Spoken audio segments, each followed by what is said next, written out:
It is such a privilege and an honor to be able to stream here on YouTube live.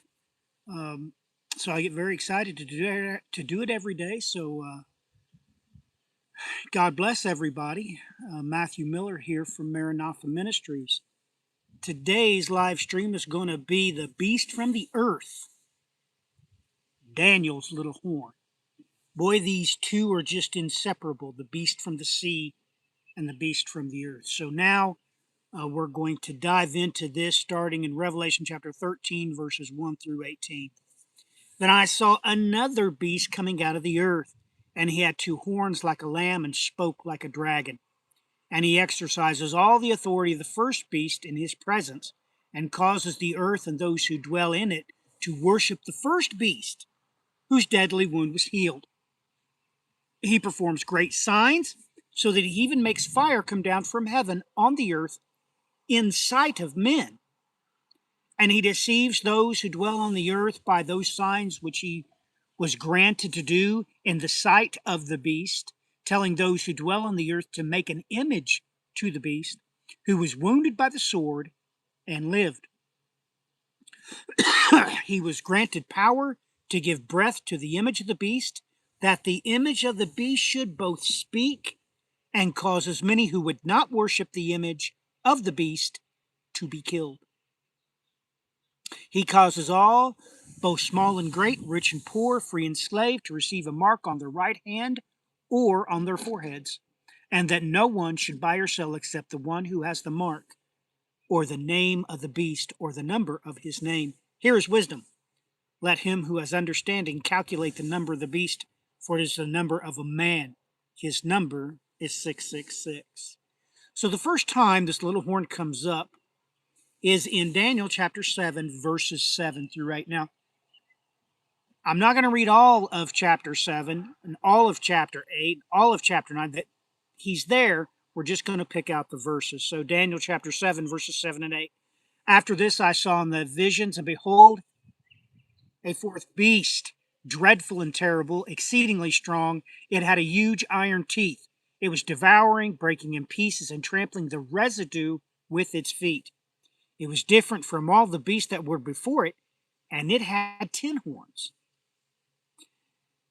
And there was another horn, a little one, coming up from among them, before whom 3 of the first horns were plucked out by the roots. And there, in this horn, were the eyes like the eyes of a man, and a mouth speaking pompous words. So take note, these 4 beasts are represented later as 4 horns. And out of one of these horns comes this little horn. Here, same exact phraseology used in relation to this 4th beast. So the 4 beasts of Daniel chapter 7 is the 4 horns from the very next chapter. So skipping down to verse 11. I watched then, because of the sound of the pompous words which the horn was speaking, I watched till the beast was slain and its body destroyed and given to the burning flame. Now we know this happens after Armageddon. Both the beast and the false prophet are thrown into the lake of fire. So we know exactly where this is fulfilled. Jumping down to verses 19 through 28 in chapter 7, it picks up about him again. Then I wished to know the truth about the 4th beast, which was different from all the others, exceedingly dreadful, with its teeth of iron and its nails of bronze, which devoured, broke in pieces, and trampled the residue with its feet. And the 10 horns that were on its head, and the other horn which came up, before which 3 fell, namely, that horn which had the eyes and mouth which spoke pompous words, whose appearance was greater than his fellows. Verse 21. And I was watching, and the same horn was making war against the saints and prevailing against them, until the Ancient of Days came, and judgment was made in favor of the saints of the Most High, and the time came for the saints to possess the kingdom.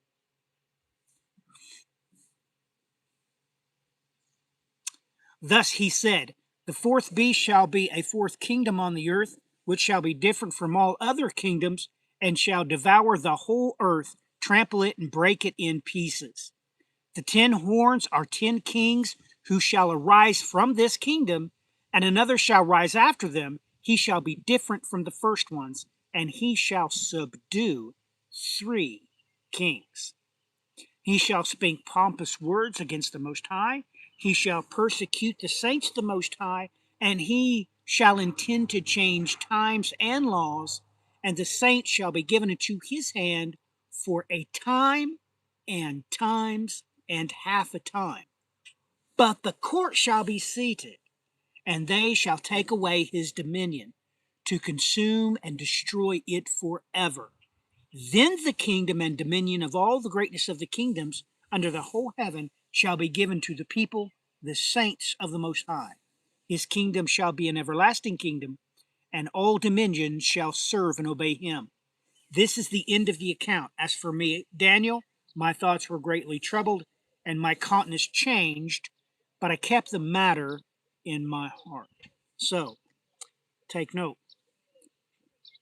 Here it's making a clean distinction that these 10 horns are the same 10 horns from the same beast in the book of Revelation. And here you see this beast from the earth, this false prophet, it uproots 3 of those horns and becomes the prominent horn itself. So we're going to jump now to chapter 8, verses 8 through 12. More skipping around to do. We're just concentrating on this beast from the earth. So Daniel chapter 8, 8 through 12. Therefore the male goat grew very great, but when he became strong, the large horn was broken, and in place of it 4 notable horns came up toward the 4 winds of heaven. Okay. How do we know this is the same 4 beast from Revelation chapter 7? Because there you're told the same exact thing. It's the 4 spirits of heaven that stir up these 4 beasts. And it just told you that these, now they're being called horns, these horns come up toward the 4 winds of heaven. So verse 9, and out of one of them came a little horn, which grew exceedingly great toward the south, toward the east, and toward the glorious land. Take note, he just named off 3 horns that this little horn was going to uproot. It's using a different imagery, but it's relaying the same message. Verse 10, and it grew up toward the host of heaven, and it cast down some of the host and some of the stars to the ground and trampled them. He even exalted himself as high as the prince of the host, and by him the daily sacrifices were taken away, and the place of his sanctuary was cast down. Verse 12, and because of transgression, an army was given over to the horn to oppose the daily sacrifices, and he cast truth to the ground. He did all this and prospered. So now we got to jump all the way down to verse 18, so 18 through 27. It picks up again about this same little horn. Now, as he was speaking with me, I was in a deep sleep with my face to the ground. But he touched me and stood me upright and said, look, I am making known to you what shall happen in the latter time of the indignation. For the appointed time, the end shall be. The ram which you saw having 2 horns, they are the kings of Media and Persia, and the male goat is the kingdom of Greece. The large horn that is between his eyes is the first king. As for the broken horn and the 4 that stood up in its place, 4 kingdoms shall rise out of that nation, but not with its power. Now let me stop right there and describe this to you. This planet's been Hellenized. It's been Hellenized by the United States of America. We hold the global lingua franca. What does that mean? We hold the global reserve language. If you're an airline pilot on this planet I don't care if you're Russian, I don't care if you're Chinese, you must speak American English when flying into any international airport.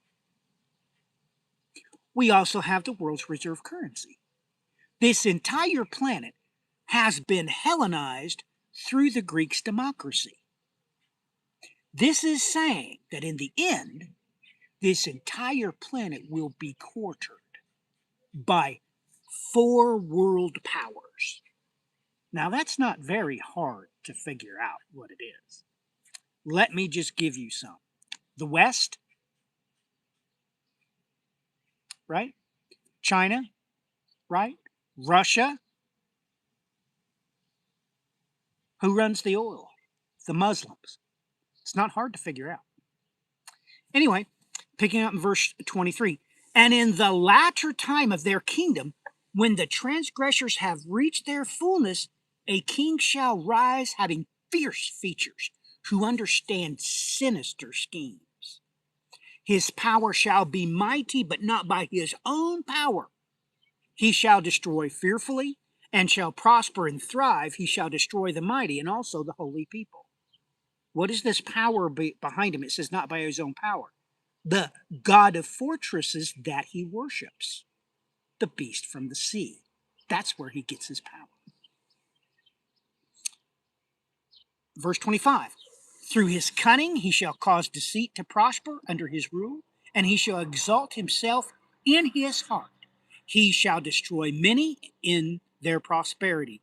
He shall even rise against the prince of princes, but he shall be broken without human means. And the vision of the evening and mornings which was told is true. Therefore seal up the vision, for it refers to many days in the future. And I, Daniel, fainted and was sick for days. Afterward I arose and went about the king's business. I was astonished by the vision, but no one understood it. So now we're going to jump over to chapter 9. Because in chapter 9, of course, you're going to hear about the little horn again. You have to, because that's what it's about. So, Daniel chapter 9, verses 24 through 27. 70 weeks are determined for your people and for your holy city, to finish transgression, to make an end of sins, to make reconciliation for iniquity, to bring in everlasting righteousness, to seal up vision and prophecy, and to anoint the most holy. Know therefore and understand that from the going forth to command to restore and rebuild Jerusalem until Messiah the Prince, there shall be 7 weeks and 62 weeks. The street shall be built again, and the wall, even in troublesome times. And after the 62 weeks, Messiah shall be cut off, but not for himself. And the people of the prince who is to come, that's him, shall destroy the city and the sanctuary, and the end of it shall be with a flood. Till the end of the war, desolations are determined. Then he shall confirm a covenant with many for 1 week, but in the middle of the week he shall bring an end to sacrifice and offering. And on the wing of abomination shall be the one who makes desolate, even until the consummation which is determined is poured out on the desolate. So here, he is called 3 different things. He's called the prince who is to come. He's the one who makes desolate, and he is the desolate. So now we got to jump over to the last part in Daniel, which is Daniel 11, verses 36 through 45. Then the king shall do according to his own will. He shall exalt and magnify himself above every god, shall speak blasphemies against the God of gods, and shall prosper till the wrath has been accomplished. For what has been determined shall be done. He shall regard neither the God of his fathers, nor the desire of women, nor regard any God, for he shall exalt himself above them all. But in their place he shall honor a God of fortresses, and a God which his fathers did not know he shall honor with gold and silver, with precious stones and pleasant things. Thus he shall act against the strongest fortresses with a foreign God, which he shall acknowledge and advance its glory. He shall cause them to rule over many and divide the land for gain. At that time of the end, the king of the south shall attack him, and the king of the north shall come against him like a whirlwind with chariots, horsemen, and with many ships. And he shall enter the countries, overwhelm them, and pass through. He shall also enter into the glorious land, and many countries shall be overthrown. But these shall escape from his hand: Edom, Moab, and the prominent people of Ammon. He shall stretch out his hand against the countries, and the land of Egypt shall not escape. He shall have power over the treasures of gold and silver, and over all the precious things of Egypt. Also the Libyans and Ethiopians shall follow at his heels. But news from the east and the north shall trouble him. Therefore he shall go out with great fury to destroy and annihilate many. And he shall plant his tents in the palace between the seas and the glorious holy mountain. Yet he shall come to his end, and no one shall help him.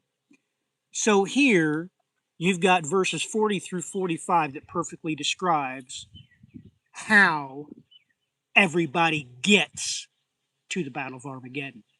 They're not expecting intervention from the Lord Jesus Christ, but this is where he is obliterated. So these verses make it perfectly clear that Daniel is just repeatedly being told about this beast from the earth, this false prophet, who works and gain all of his power not from a god, but from an angel that is currently incarcerated in the abyss, which in the Greek language, like we discussed in 2 Peter chapter 2, verse 4, is Tartaros in the Greek. That's exactly what 2 Peter chapter 2, verse 4 says. So this is why what he worships is not a god at all. It's a fallen angel. And this is how this beast from the sea has this fatal wound that was healed. He was in the abyss. He was, he is, and he will be. That's what it's talking about. So there you have it. You have the beast from the sea, which is the god of fortresses that the beast from the earth worships, serves, and gets his power from. Not only that, the devil himself honors this pact.